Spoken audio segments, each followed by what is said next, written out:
សាច់រូបដែលត្រូវបានគេរចនាហើយផ្សព្វផ្សាយជាអត្ថបទរូបភាពវីដេអូឬសំឡេងក្នុងគោលបំណងឲ្យជាជំបោកប្រាស់ពីចំណុចដែលជាសកម្មភាពកសិកម្មនយោបាយ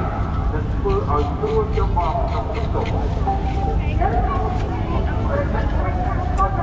អូយើងតែហាត់ខោបើ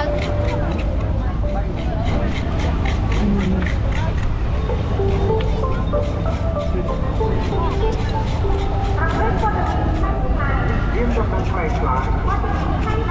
Buat ibu bangsa.